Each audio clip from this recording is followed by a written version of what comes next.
अहम खबर दें, भारतीय ऑपोजिशन जमात कांग्रेस का कश्मीर को उसका खोया हुआ हक दिलाने का दावा। मोदी सरकार ने आर्टिकल 370 की मनसूखी के बाद कश्मीरियों पर जुल्म के पहाड़ तोड़ डाले हैं।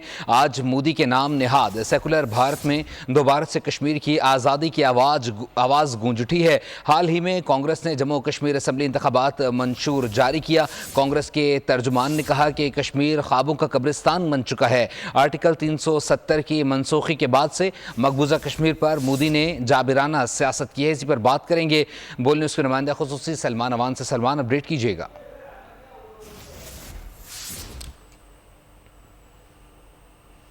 सरकार की जानिब से उस वक्त से हम सब जानते हैं कि मकबूजा कश्मीर दुनिया की सबसे बड़ी इंसानी जेल के अंदर तब्दील हो चुका है, जहां पर बुनियादी इंसानी हुकूक पामाल किए जा रहे हैं। और अब जिस तरह से यूनियन टेरिटरी में तब्दील करके कश्मीर के अंदर आम इंतखाबात का, रियासती असेंबली के इंतखाबात का ऐलान किया गया है, उसमें कांग्रेस पार्टी की जानिब से जो मंशूर जारी किया गया है उस पर काफी लहदे हो रही है, क्योंकि बीजेपी से ताल्लुक रखने वाले भारतीय वज़ीर दाखिला अमित शाह ने हस्बे मामूल, हस्बे साबिक कश्मीर के हवाले से, कश्मीर की खुसूसी हैसियत के हवाले से, कश्मीरियों के सियासी हुकूक के हवाले से एक बार फिर अपना जहर उगला है। और जहर उगलते हुए उन्होंने कश्मीरियों को खास तौर पर निशाना बनाया है, कश्मीर की खुसूसी रियासती हैसियत को निशाना बनाया। लेकिन इसमें मुबसरीन का कहना है कि कांग्रेस पार्टी की जानिब से जिस तरह से वादा किया गया है कि वो कश्मीर की, मकबूजा कश्मीर की खुसूसी हैसियत बहाल करवाएगी, उससे जाहिर होता है कि शायद कांग्रेस पार्टी को माजी में की गई गलतियों का एहसास हो चला है। शायद कांग्रेस पार्टी जो कि मसला कश्मीर के हवाले से उसकी खास इन्वॉल्वमेंट रही है, शायद अपनी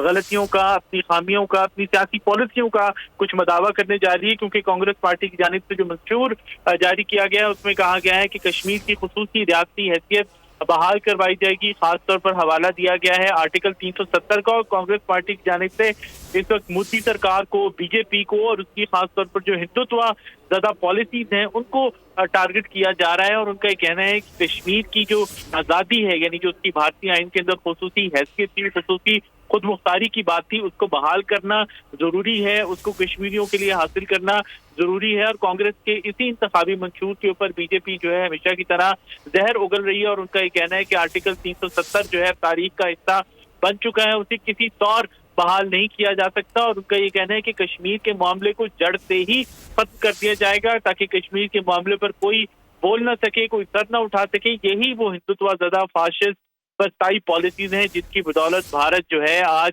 अकलियतों के लिए, खवातीन के लिए, मजलूमों के लिए, तमाम पर जो तबकात हैं, पिछड़े हुए तबकात हैं, उनके लिए एक जहन्नुम बन चुका है। बीजेपी हर बात को, हर ताकत को, हर मुखालफत को कुव्वत से कुचलने के ऊपर तुली हुई है, जो कि उसकी फस्तायत को, उसकी फाशिज्म को और मोदी जी की आमरीत को जाहिर करता है। और अब अमित शाह ने जिस तरह से कांग्रेस पार्टी के मंशूर के ऊपर रद्द अमल दिया है, उससे जाहिर होता है कि बीजेपी कभी भी कश्मीरियों की, खासतौर पर मुसलमानों की दोस्त नहीं हो सकती। और जो मसला कश्मीर पर हट धर्मी या फाशिज्म दिखाया जा रहा है मोदी सरकार की जानिब से, वो एक इंतहाई तारीख मुस्तकबिल की जानिब लेके जाता है। लेकिन कांग्रेस जो कि बहरहाल पाकिस्तान दोस्त या पाकि कश्मीर दोस्त नहीं जमात, लेकिन उसने जो मंशूर जारी किया है, अगर उसके ऊपर अमल दरामद होता है तो हमारे साथ रहेगा।